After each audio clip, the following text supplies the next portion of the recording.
Next video में हम लोग आज देखेंगे फिजिकल प्रॉपर्टीज ऑफ मैटर। पहला क्वेश्चन दिए है, spherical form of rain drop is due to, क्या होगा यहाँ पे? सिंपल है आपका, सरफेस टेंशन। ठीक है, सरफेस टेंशन आंसर है।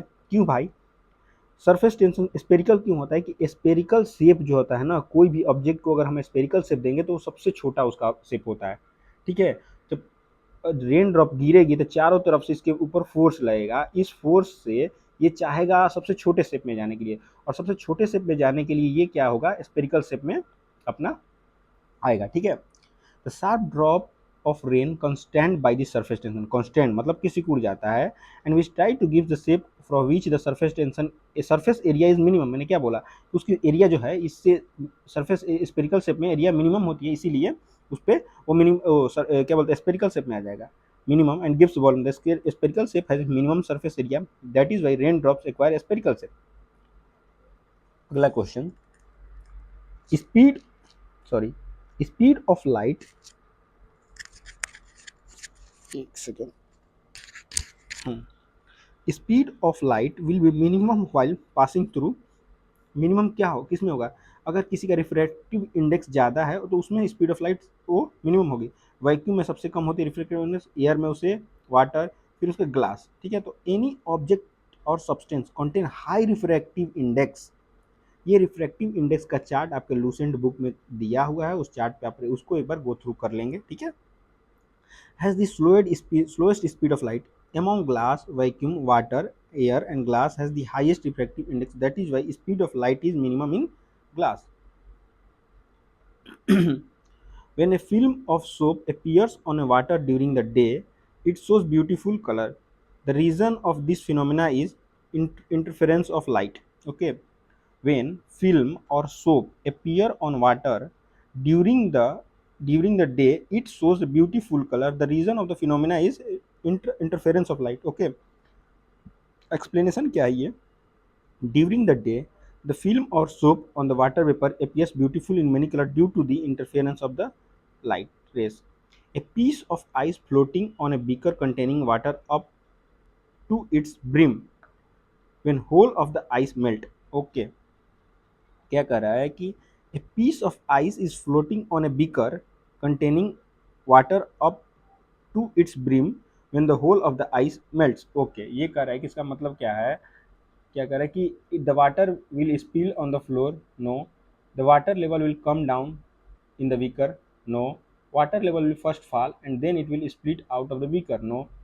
Water level will not change, ये होगा आपका water level will not change. Okay, a piece of ice floating in a beaker full of water displaces water equal to its volume, so when the ice cube melts the water will fill the same volume and thus the water level will not change. क्या कर रहा है यहाँ पे? एक beaker है, अगर इसमें हम लोग ये जो है ऐसे पूरा पानी भर करके इसमें और एक आइस कैप डाल दिए, तो आइस जो है, आइस कैप जो है उतना पानी डिस्प्लेस कर लेगा जितना इसकी वो है। तो जैसे ही ये आइस मेल्ट होगा तो ये पानी जो है इसमें आ जाएगा, क्योंकि आइस का जो, अब जब आइस को आप थॉरोली देखेंगे तो उसमें दिखेगा आपको पाइप की तरह दिखेगा जिसमें ऑक्सीजन होता है। तो आइस में देखेंगे आपने, बोतल जब बोतल भर के रखते हैं, अगर बोतल में पूरा पानी भर के अगर हम लोग बर्फ़ वाले फ्रीज़र में डालेंगे तो बोतल जो है फूल जाता है, क्योंकि वाटर जो है जैसे ही सॉलिड फॉर्म में जाता है तो उसकी वॉल्यूम जो है बढ़ जाती है। तो इसीलिए जो इतना अगर ऊपर आइस दिख रहा है तो इसके अंदर एयर भी है, ये सब भी है, और ये जब मेल्ट होगा ना तो ये इसके अंदर ही आ जाएगा। सो इसमें कोई चेंजेस नहीं होगी। The highest viscosity among the following is, viscosity मतलब ये होता है ना कि जो मतलब बहुत कम नहीं, तो जैसे कि रेसिस्टेंट फ्लो जो मूवमेंट जो है, अगर पानी है, पानी की एक ड्रॉप गिराए तो बहने लगेगा। एयर है, वो और ज़्यादा विस्कोस होगा। ब्लड उससे थोड़ा सा कम होगा। फेविकॉल देखे होंगे, फेविकॉल विस्कोसिटी फेविकॉल की ज़्यादा होती है। हनी की उसके इसमें इन सब में से हनी की सबसे ज़्यादा होती है, क्योंकि हनी को अगर हम एक ड्रॉप गिरा दें तो वहीं पे वहीं रहेगा। ठीक है, viscosity is the measure of resistance of fluid to flow. ये क्या कर रहा है कि resistance of fluid to flow, a fluid that is highly viscous has high resistance like having more friction flow slower than the low viscosity fluid. Among the given option, honey has the highest viscosity. At which temperature density of water is maximum? देखिए पानी के case में और सब cases में क्या होता है कि हम लोग अगर वाटर को कोई भी चीज़ को हीट करते हैं तो उसकी डेंसिटी जो है घटती है और वो उसकी वॉल्यूम जो है बढ़ता है। लेकिन वाटर के केस में ये एक अनोमलीज है कि जीरो से जैसे ही थोड़ा टेम्परेचर अगर 4 डिग्री तक जाएगी तो वाटर का जो है ना डेंसिटी जो है बढ़ जाएगा, और जैसे 4 से ऊपर जाएगी तो फिर डेंसिटी घटने लगेगा। ठीक है, यहाँ पे क्या कर रहा है कि the mass of an any substance while heating remain the same, however its volume increases. ठीक है, वॉल्यूम इंक्रीज होगा, दस इट्स डेंसिटी डिक्रीज होगी, वॉल्यूम जब बढ़ेगा तो डेंसिटी डिक्रीज होगी। But water exhibit anomalous expansion on cooling and contraction on heating when the specific range of temperature. When the water is at 0 degree Celsius is heated, it observed that it contracts between 0 to 4 degree Celsius. जैसे कि water को हम लोग heat करेंगे तो 0 से 4 degree जाने में कॉन्ट्रैक्ट होगा और छोटा होता जाएगा। ठीक है, और जैसे ही 4 से फिर ऊपर जाएगा तो फिर अचानक से वो बड़ा हो, मतलब उसकी वॉल्यूम जो है वो बढ़ जाएगी। That is volume decreases and thus the density increases.